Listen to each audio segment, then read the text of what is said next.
Nightmare in-laws moving and the man I found their lavish lifestyle. The silence before the storm. That's how I described my life before they arrived. A storm of entitlement, demands, and a level of delusion I ever thought possible. My name is Emma, and this is the story of how my in-laws nearly destroyed my marriage, my finances, and my sanity. My husband, Jack, and I have a son, Liam, who's 20 and off at college. We've been pinching pennies for years to keep him there, skipping vacations and cutting every corner we could find. We live in the house my grandmother left us when she moved into a nursing home, comfy, cozy, and most importantly, ours. Jack works at the local hardware store, and I manage the front desk at a doctor's office. Life wasn't glamorous, but it was good. Solid until that fateful Thursday afternoon. Jack's phone rang, shattering the peaceful illusion of an early weekend. Hello, Mom, slow down. What's wrong? His face drained of color as he listened, each word a punch to the gut. I stopped what I was doing, a towel still clutched in my hand, my heart pounding a fearful rhythm in my chest. That was my dad, he said, sinking onto the couch as if his very bones had turned to dust. They've lost everything, even the house. My heart plummeted. Oh, Jack, that's terrible.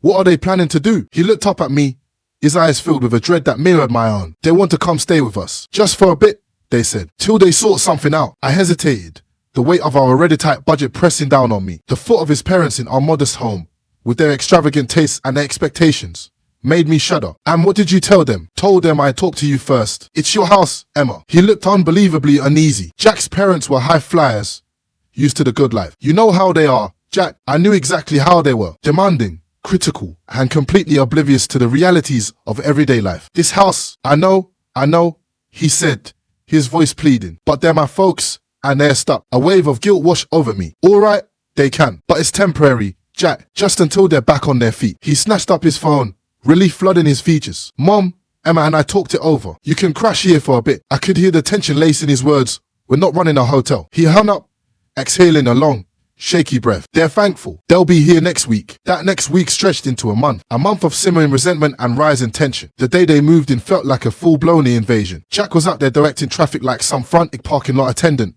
desperately trying to keep a smile plastered on his face. Frank barreled out of the car, all booming voice and full bonhomie. Emma, darling, Helen swept up to me, dripping in perfume and Fox's affection, planting a kiss on my cheek that felt more like a branding iron. You're an angel for letting us invade like this. She turned her gaze to the towering stack of belongings on the lawn with what seemed like glee. But is this all of it?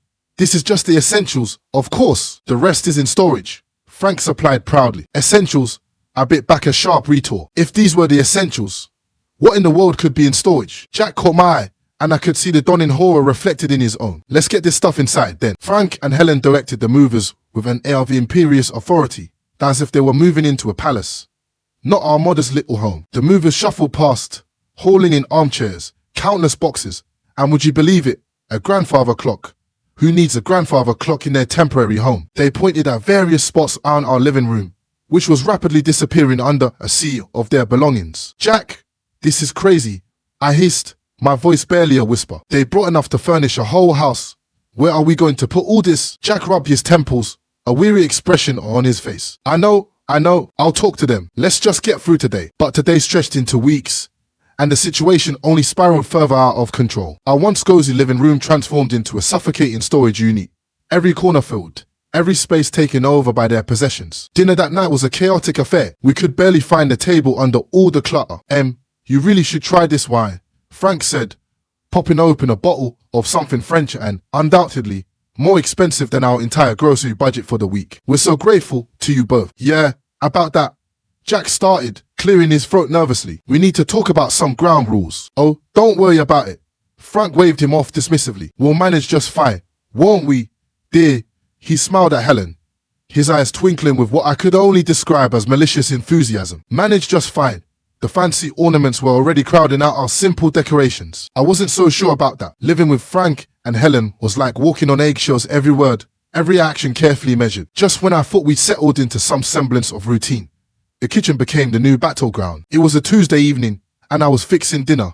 As usual, something simple and hearty. Spaghetti with a homemade tomato sauce. I was stirring the pot when Helen waltzed into the kitchen, her nose wrinkled in distaste. What's that smell? She asked, her tone dripping with disdain. It's dinner, I said, trying to keep my voice steady. Spaghetti night. Spaghetti. Her voice dripped with something akin to horror. Where's the meat? The fresh herbs?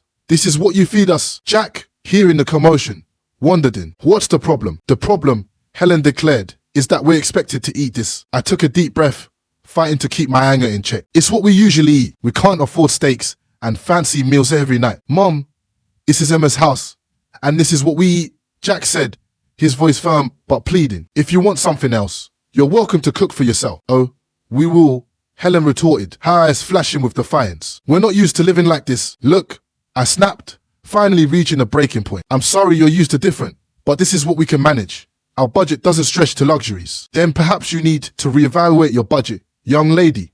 Frank boomed from the doorway. We're not animals to feed on scraps. Jack's jaw clenched. Dad, that's enough. We're doing the best we can. Helen sniffed dismissively. Tomorrow, we'll give you a list of what we eat. You can make sure it's here. The next day, true to her word, Helen handed me a list. My heart sank as I scanned the items. Fresh seafood, organic vegetables, imported cheeses. A shopping list that would bankrupt us in a week. That evening, Jack and I exchanged stern glances. We can't swing that, he said, his voice barely a whisper. That's just not in our budget. Their response was swift and harsh. Lazy, both of you, Helen snapped. Can't even provide a decent meal. Feeling cornered and desperate, I caved. I agreed to buy a few of the items, justifying it as a temporary measure to keep the peace. A month later, I sat down to crunch the numbers, and my heart nearly stopped. Our food expenses had doubled. Our water bill was through the roof. Dinner had become a battleground. With Frank and Helen digging into lavish dishes, they insisted on buying marble steaks and imported fish while Jack and I ate our usual, far less extravagant fare. I couldn't hold back any longer. This has to stop. I burst out, the words tumbling out of my mouth like a dam had broken. We can't keep living like this, eating separately, different meals. It's ridiculous. From now on, we all eat the same thing. The laughter vanished from Frank's face, replaced by a scowl. Helen chimed in, her tone sharp and accusing. How can you be so greedy and lazy? Cooking decent food isn't that hard. They both turned to Jack, their expressions full of expectation. You're going to let her talk to us like this in your own house? That was the last straw. Jack slammed his fist on the table, making the plates jump. First off, this is Emma's house, and you will treat her with respect.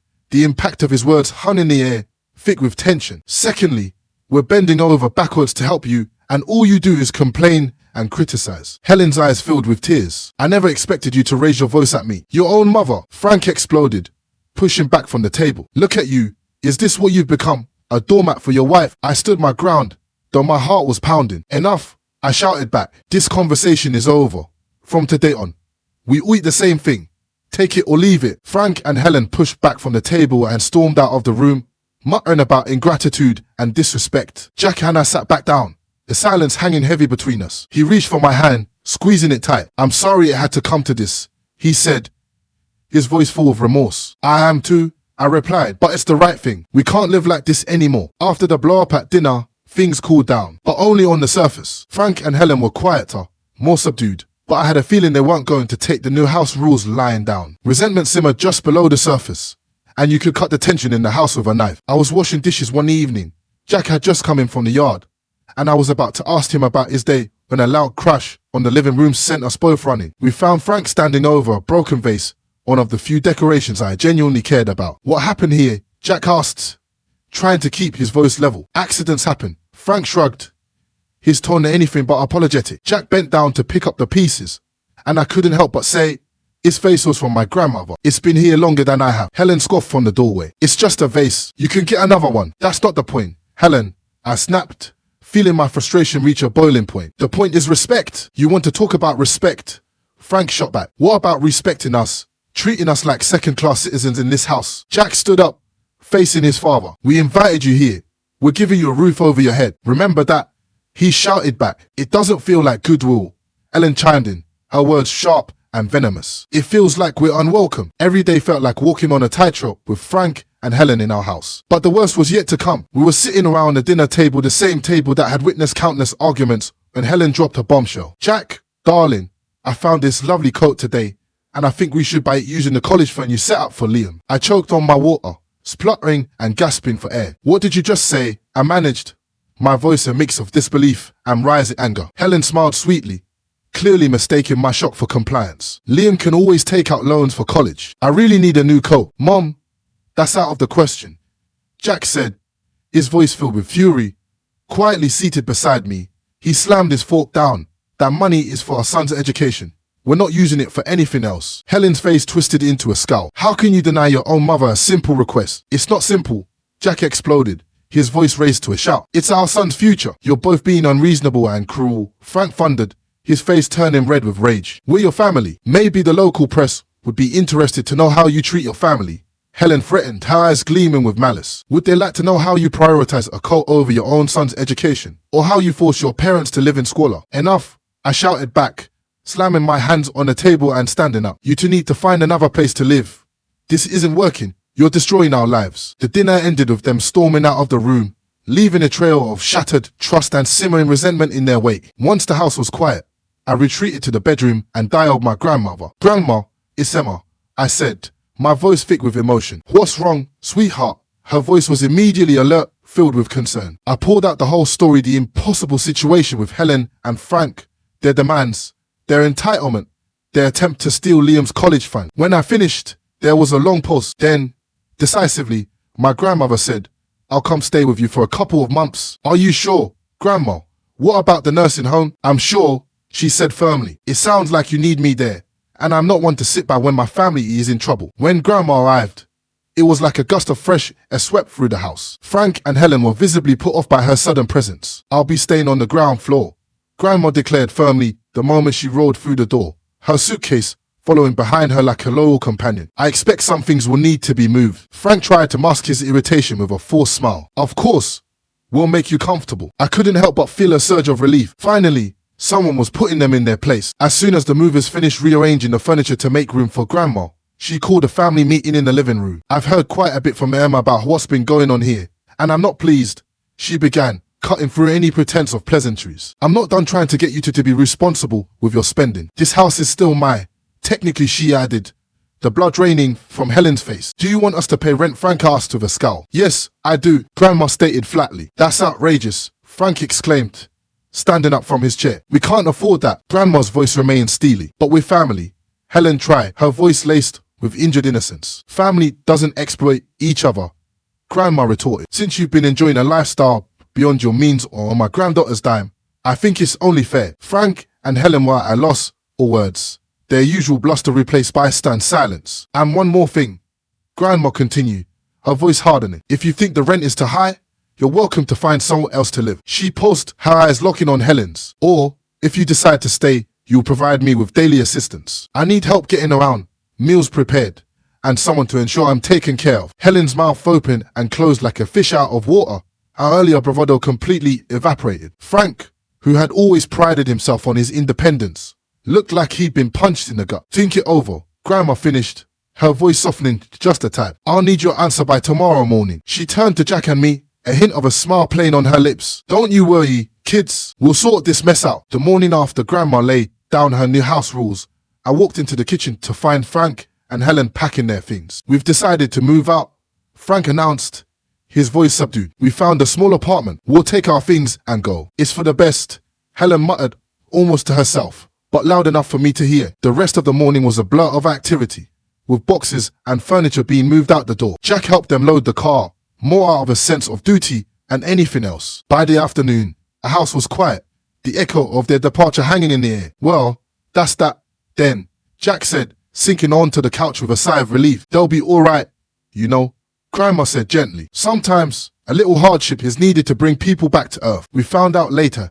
that they had sold most of their belongings to cover the rent and their other debts. The luxurious life they were used to was trimmed down to the bare essentials, much like their new, cramped apartment. Grandma stayed with us for 2 more weeks, offering support and wisdom. Eventually, she decided it was time to return to her nursing home. Driving her back, I felt a mix of sadness and relief. Thanks for everything, Grandma, I said, my voice thick with emotion. We couldn't have managed without you. Nonsense, she scoffed. You're stronger than you think. Just remember to stand up for yourself, Emma. No one else will do it for you. I hugged her goodbye, then drove home, the weight of the past few months slowly lifting from my shoulders. When I got home, the house seemed bigger, quieter, filled with a sense of peace I hadn't felt in a long time. That night, Jack and I sat on our porch, the evening air cool and pleasant. We didn't say much, but we didn't need to. We were together.